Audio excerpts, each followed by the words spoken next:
Assalamualaikum warahmatullahi wabarakatuh. Bismillah, alhamdulillah, salatu wassalamu ala rasulillah, la hawla wa la quwata illa billah, amma ba'd.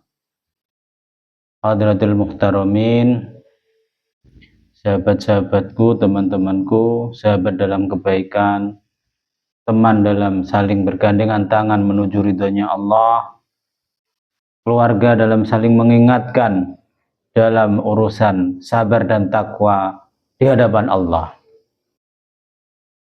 Alhamdulillah, di malam yang ke-19 di bulan Ramadan kali ini kita masih bisa meneruskan kajian kitab Minhajul Arifin, karya dari Syekh Abi Hamid Al-Ghazali. Sebelum kajian kita mulai, marilah kita bersama-sama mengirim surah Fatihah kepada guru-guru kita, kepada leluhur-leluhur kita, orang tua kita, dan semua pihak yang telah membantu kita dalam tholabul ilmi al-hadiniyah al-Fatihah.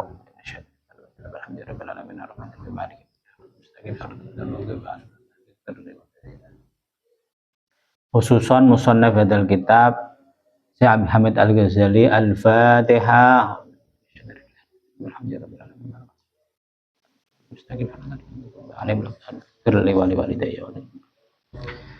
Kemarin kita sudah membahas bab ruku', bab sujud ya. Ini bab tasyahud. Bab menerangkan tasyahud. Bismillahirrahmanirrahim. Qala al-musannif hadzal kitab rahimallahu taala wa nafa'ana bihi wa bi ulumihi fid dharaini amin. Bab tasyahud, bab menerangkan tasyahud. Wa tasyahudu sana'un wa syukrun lahu wa ta'arrudun limazidi fadlihi wa dawami karamatihi. Tasyahud itu adalah pujian dan juga syukur, ucapan syukur kepada Allah. Itu tasyahud.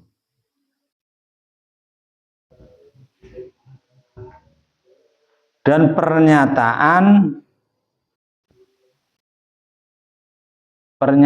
kita merupakan tambahan dan keutamaan serta kemurahan dari Allah Subhanahu wa taala. Anugerah, ketambahan anugerah serta kontinuitas atau berlangsungnya terus-menerus loman atau loman itu bahasa Indonesianya apa ya? Loman itu murah, kemurahan dari Allah Subhanahu wa taala. Fakhruj an da'waka. Kemudian lepaskanlah segala tuntutan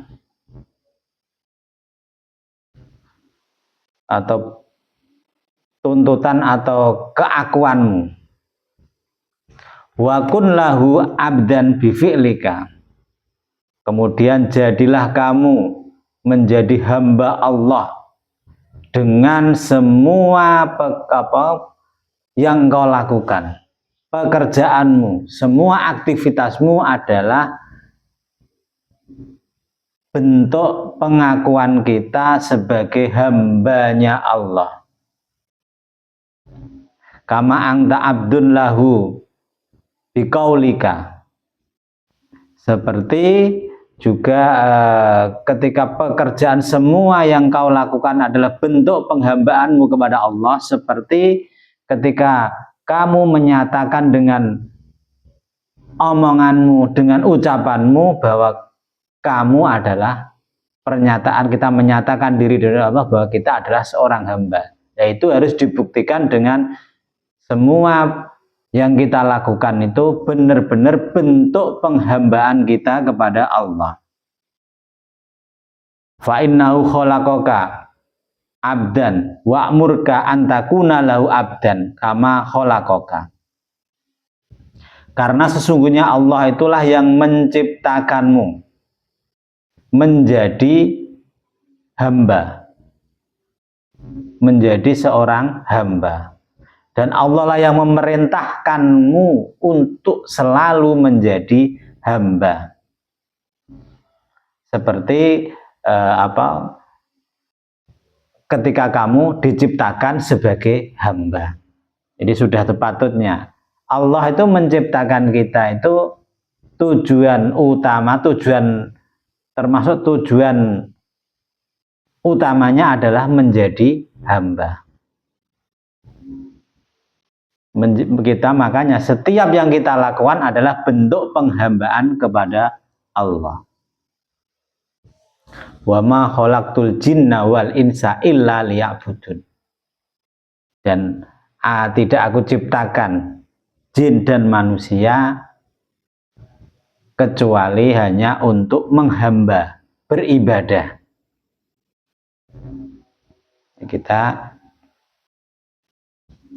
Makanya kita tuh harus menyadari bahwa kita diciptakan Allah, diperintahkan Allah itu hanya untuk menghamba kepada Allah. Seperti ini dalam surat Al-Ahzab, Bismillahirrahmanirrahim. Wa ma kana lil mu'minin wala mu'minatin idza qadallahu wa rasuluhu amran ayyakuna lahumul khiyarah min amrihim. Yang kurang lebih artinya, dan tidaklah layak bagi seorang mukmin dan juga mukminat ketika Allah telah memutuskan, ketika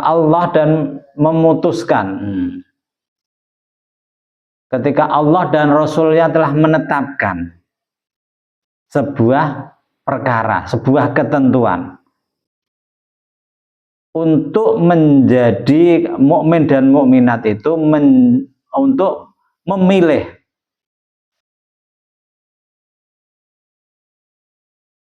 menetapkan ketentuan bagi mereka mukmin dan mukminat pilihan yang lain mengenai urusan mereka.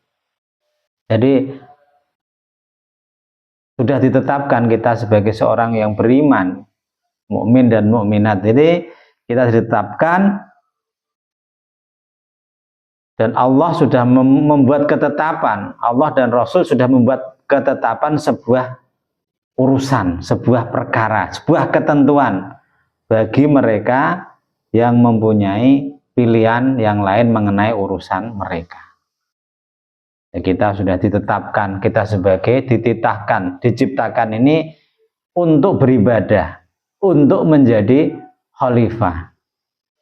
Juga kita ditetapkan sebagai wakil Allah di muka bumi untuk mengatur kesejahteraan, keselarasan alam.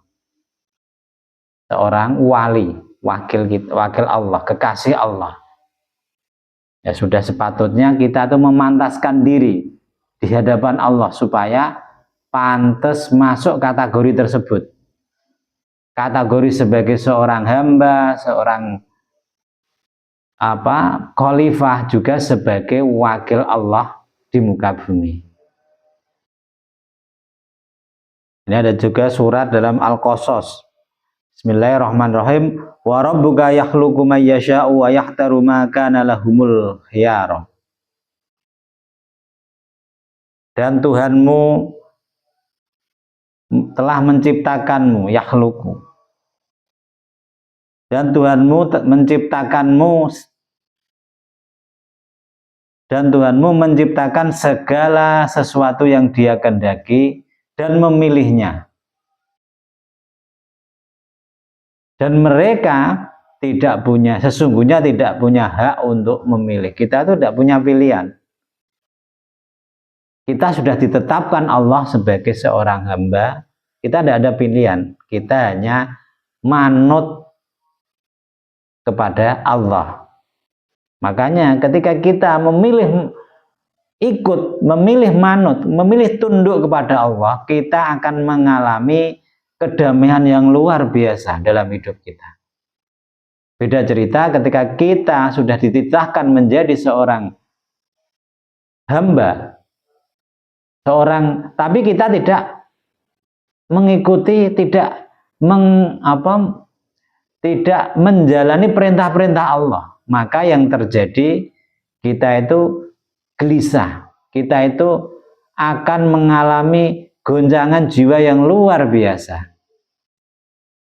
Mungkin kita itu bisa tertawa kayak bahagia, tapi dalam hati kecilnya pasti merasa sedih, pasti merasa susah, karena dia keluar dari orbit dirinya. Orbit diri kita itu adalah sebagai seorang hamba, seorang khalifah, seorang pengatur alam.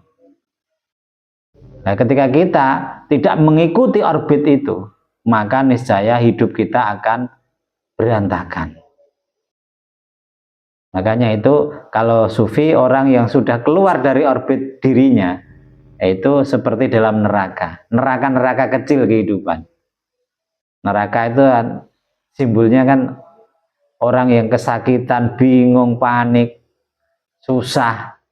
Nah, itu orang yang simbol ketika nanti neraka besar seperti itu. Makanya orang yang tidak menjalankan perintah Allah, keluar dari orbit dirinya, dia akan mengalami itu neraka kecil dalam hidupnya. Manusia yang telah diciptakan Allah sebagai makhluk surga, sebagaimana Nabiullah Adam diciptakan dulu di surga, kemudian diturunkan ke muka bumi untuk menjalankan tugas-tugas itu. Tugas sebagai seorang hamba, tugas sebagai seorang khalifah, tugas sebagai pengatur alam, wakil Allah untuk mengatur alam dunia ini. Nah, ini tujuannya ketika menjalankan fungsi pokoknya itu, tujuannya apa? Supaya nanti pantas kembali ke tempat asal kita, yaitu di surga. Tapi ketika kita tidak memantaskan diri itu, menjalankan tugas-tugas tapi melawan perintah-perintah itu, kok kita di dunia saja sudah tahu tempat kita, yaitu tempat yang paling menyakitkan, tempat yang paling menggelisahkan, membingungkan, yaitu berupa neraka. Nah, di dunia kita udah icip-icip itu, berupa kebingungan.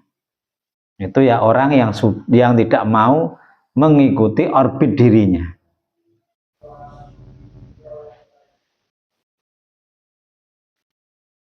Fasta'malil ubudiyah fir ridho bihukmatihi wasta'malil ibadah fin nuzuli tahta amrihi. Maka lakukanlah prosesi peribadatan itu, perkara yang berupa ibadah-ibadah itu, dengan penuh keridhaan. Kita ridho dengan semua hukum-hukum Allah, ketentuan-ketentuan Allah. Dan lakukanlah ibadah yang telah diturunkan. Itu semua ibadah yang telah perintah ibadah yang telah diturunkan itu sesuai atau di bawah perintahnya Allah. Ibadah-ibadah yang kita lakukan ini sesuai dengan yang diperintahkan Allah. Makanya kita melakukan ibadah itu harus penuh kerelaan, penuh keridhaan.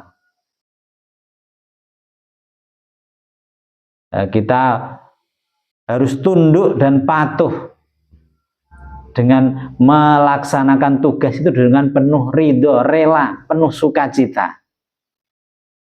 Ya, kalau kita ini kan mendengar panggilan untuk mendekat kepada Allah kan kadang malah gelisah. Waduh, ini kok sudah belum tak kira udah adzan asar ini, kok malah baru duhur, maghrib masih lama ketika puasa kita kan. Padahal panggilan-panggilan atau penanda-penanda waktu kita untuk menjalankan perintah-perintah 5 waktu kita. Makanya berbahagialah orang yang ketika mendengar panggilan untuk mendekat kepada Allah itu dia menyambutnya dengan sukacita. Wa sholli ala habibihi uqibas sana'i alaihi fa innahu wa sholli mahabbatuhu bi mahabbatihi wa ta'atuhu bi ta'atihi wa mutaba'atuhu bi mutaba'atihi. Kemudian bacalah sholawat kepada kekasih Allah setelah kita memuji kepada Allah. Alhamdulillah, kita setelah memuji kepada Allah, kita membaca sholawat kepada kekasih Allah. Karena sesungguhnya sholawat itu sampai kepada yang dicintai Allah, yaitu Rasulullah.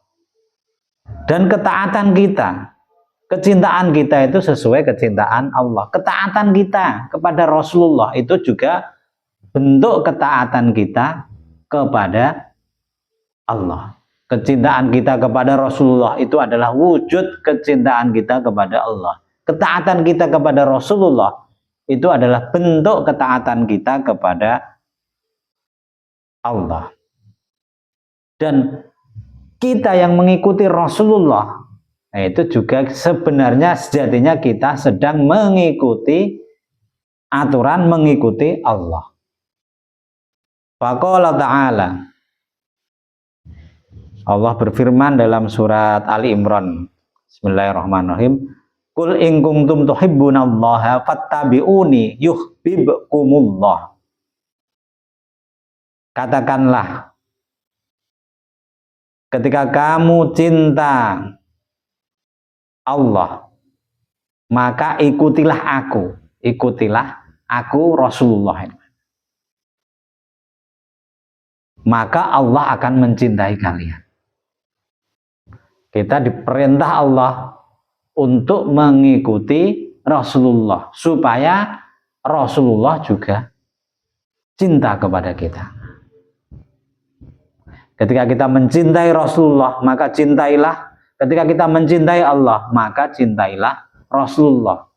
Dengan mencintai Rasulullah, maka Allah akan mencintai kita. Kita ibadah kita, doa-doa kita menuju Allah. Kita ini kotor ya. Kita ini belum pantas mendekat kepada Allah yang Maha Suci. Karena kita ini masih banyak maksiat kita, masih banyak dosa kita. Tapi kita punya sarana khusus untuk mendekat kepada Allah. Pintu masuk kita siapa? Rasulullah. Kita mencintai Rasulullah. Nah, kita dengan harapannya kita apa kepada Rasulullah? Kita mendapatkan syafaatnya nanti. Sehingga dengan kita mencintai Rasulullah, mengikuti Rasulullah, membaca sholawat kepada Rasulullah, harapan kita apa? Allah itu akan cinta kepada kita. Soalnya kalau kita langsung ke Allah, Allah itu Maha Suci, sementara kita makhluk yang penuh dosa. Kita masih jauh dari kategori pantas untuk bersanding dengan Allah, Zat yang Maha Suci. Maka kita memakai sarana wasilah lantaran kita, yaitu Rasulullah. Kemudian Rasulullah juga memberi wewenang kepada para wali-walinya. Makanya kita harus tidak boleh suudzon dengan wali-wali Allah. Kita cintai wali-wali Allah, kita cintai Rasulullah. Karena beliau-beliau inilah yang dekat dengan Allah.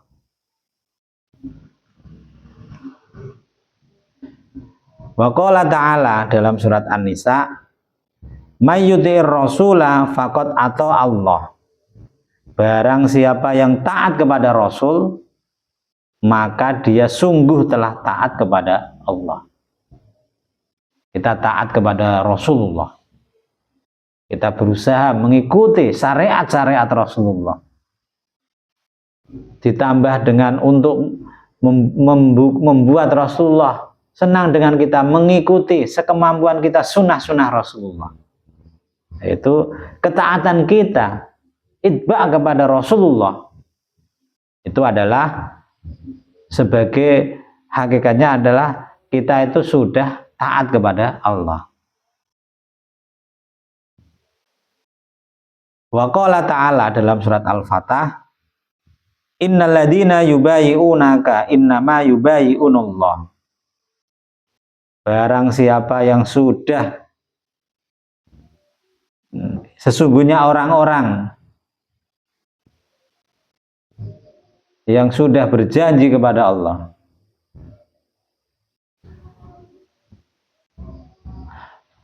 Barang siapa, sesungguhnya orang-orang yang mengadakan perjanjian denganmu. Seorang orang yang melakukan perjanjian denganmu, ya, dengan Rasulullah maksudnya, sesungguhnya dia juga melakukan perjanjian dengan Allah. Kita sudah berjanji kepada Rasulullah untuk mengikuti Rasulullah, mengikuti ajaran Rasulullah sampai nafas terakhir kita. Itu sesungguhnya kita sudah berjanji kepada Allah.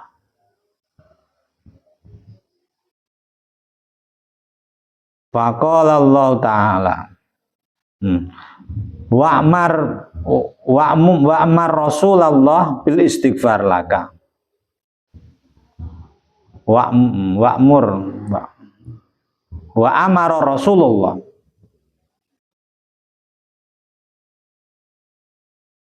Dan Allah memerintah kepada Rasulullah untuk memintakan ampun kepada kamu. Dan Rasulullah itu diperintah untuk memintakan ampun kepada kita. Kita sudah dimintakan ampun oleh Rasulullah. Tapi apakah kita ketika dimintakan ampun itu pantas menerima anugerah pengampunan dari Allah itu, sementara kita malah menjauh dari Rasulullah dan Allah? Maka sedosa-dosanya kita, sebejat-bejatnya kita jangan putus asa untuk senantiasa mendekat kepada Rasulullah, juga mendekat kepada, sebagaimana ketika kita mendekat kepada Rasulullah, sejatinya kita sedang mendekat kepada Allah. Sarananya banyak. Dengan sholawat, dengan kita mengaji, yaitu kita sedang apa? Sedang mempelajari ilmu-ilmunya Rasulullah yang diwarisi para ulama. Itu kita sedang berusaha mencari ilmu. Karena apa? Supaya kita bisa tahu hukum-hukum yang dibawa Rasulullah, hukum-hukum Allah yang dibawa Rasulullah, kita itu juga harus belajar. Jadi antara ngaji, tholabul ilmi ini untuk sarana itu. Faqala Allah Ta'ala dalam surat Muhammad, fa'lam annahu la ilaha illallah wastaghfir li dzambika walil mu'minina wal mu'minat. Ketahuilah sesungguhnya la ilaha illallah, tiada Tuhan selain Allah. Kemudian mintalah ampunan kamu untuk dosa-dosamu, juga untuk orang mukmin dan mukminat, orang mukmin mukminat. Jadi kita itu diperintahkan ketika kita mengetahui kalimah la ilaha illallah, kalimah tauhid kita, bentuk pengakuan kita bahwa Tuhan kita itu yang berhak disembah hanya Allah. Ketauhidan kita. Ya, kita diperintah untuk meminta ampun atas, kita beristighfar, meminta ampun kepada Allah atas dosa-dosa kita. Juga dosa orang mukmin dan mukminat. Allah yang memerintah ini dalam surat Al-Fatah. Kita memintakan maaf atas dosa-dosanya saudara-saudara kita, yang mukmin, yang mukminat. Tapi kenapa kita ada perintah seperti ini? Kita malah membenci saudara-saudara kita. Ketika kita benci, kita bermasalah dengan saudara-saudara kita, dengan orang-orang mukmin, orang-orang yang beriman kepada Allah, kita membenci. Padahal kita diminta oleh Allah, disuruh oleh Allah untuk memintakan maaf, memintakan ampunan atas dosa orang mukmin. Makanya kita itu harus sering introspeksi. Iya ya. Allah itu memerintahkan kita itu di samping untuk memintakan maaf, memintakan ampunan atas dosa-dosa kita, juga dosa orang-orang mukmin. Kenapa? Ketika kita meminta ampun kepada Allah, tapi kita tiap hari masih membenci orang-orang, membenci makhluk-makhluk Allah yang lain. Seharusnya kita itu biar pantas mendekat kepada Allah yang mempunyai sifat Ar-Rahman dan Ar-Rahim, kita juga senantiasa menebarkan kasih sayang. Ketika kita ada masalah dengan orang atau orang bermasalah kita ampuni saja, kita selesaikan, kita mintakan ampun dia. Juga kita minta maaf kalau kita yang salah. Itu seharusnya seperti itu. Biar kita pantas mendekat kepada Allah, Zat yang Maha Kasih Sayang.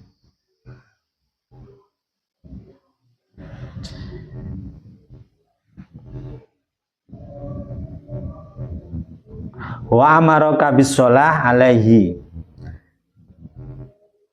Kemudian Allah memerintahkan membaca sholawat kepada Rasulullah. Kita diperintahkan oleh Allah untuk membaca sholawat. Itu perintah Allah. Sebagaimana faqala ta'ala, ini dalam surat Al-Ahzab. Bismillahirrahmanirrahim. Innallaha wa malaikatahu yusholluna 'alan nabi. Ya ayyuhalladzina amanu shollu 'alaihi wa sallimu taslima. Sesungguhnya Allah dan para malaikat itu yusholluna, bersolawat, senantiasa membaca solawat, bersolawat kepada Nabi Muhammad. Ya ayyuhalladzina amanu, hai orang-orang yang beriman, shollu, bacalah solawat, kalian bacalah solawat, alayya kepada saya Rasulullah maksudnya, wasallimu taslima, dan sampaikanlah salam dengan penuh kesejahteraan.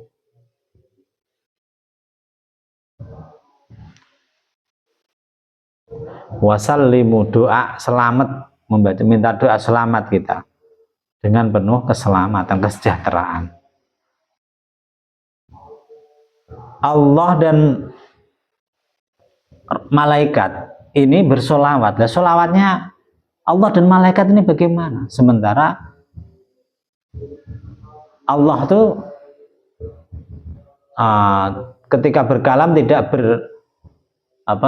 berhuruf dan bersuara. Nah, ini shollu di sini adalah selalu menyebarkan rahmat. Kalau dalam bahasa terjemah Jawa itu rahmat ta'dzim, sholli, mugi-mugi nambahi, semoga Allah memberi kerahmatan, rahmat penghormatan. Makanya orang yang bersolawat itu seharusnya itu menebarkan kasih sayang sebagai agen-agen kasih sayang. Seperti ini sebabnya Allah dan malaikat itu juga berkasih, kasih sayang, mengirim rahmat, kasih sayang dan penghormatan kepada Rasulullah. Jadi sholawat itu kasih sayang.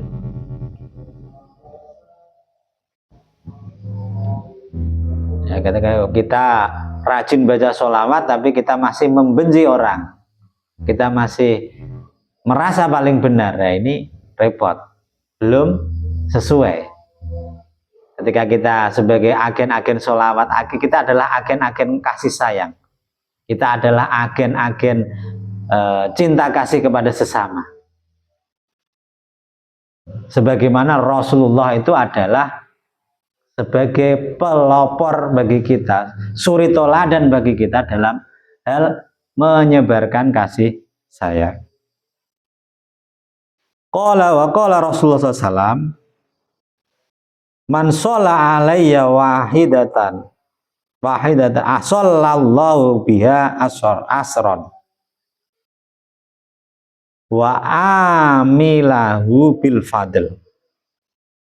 Rasulullah SAW bersabda, barang siapa membaca sholawat kepadaku 1 kali, maka Allah akan memberi rahmat kepada orang tersebut dengan 10 kali dikalikan di 1 dikali 10. Kita membaca sholawat kepada Rasulullah, Allah akan memberi rahmatan kepada kita, melipat gandakan menjadi 10.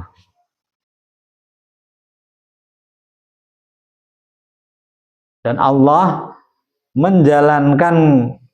kepada Rasulullah itu menjalankan segala keutamaan mengutamakan, menganugerahkan keutamaan kepada Rasulullah. Rasulullah sebagai makhluk paling dicintai Allah, paling sempurna. Faqala ta'ala dalam surat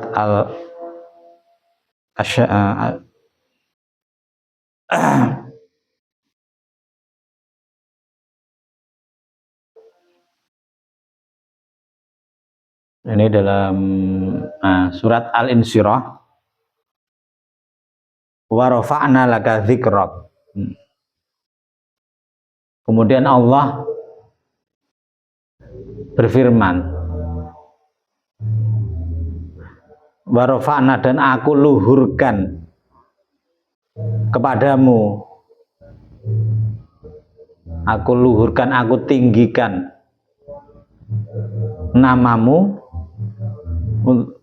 untukmu, dzikrak untukmu, atau warfa'na ngluhurake ingsun laka maring sira dzikraka ing sebutan ira, penyebutan Allah itu meninggikan ketika menyebut Rasulullah.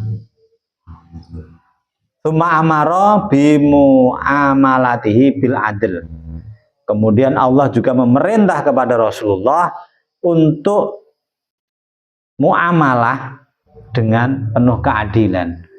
Kita berhubungan dengan sesama kita itu dengan penuh keadilan. Faqala li ghairihi, Allah berkata kepada selain Rasulullah.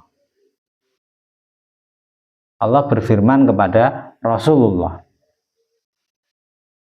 dalam surat Al-Jum'ah.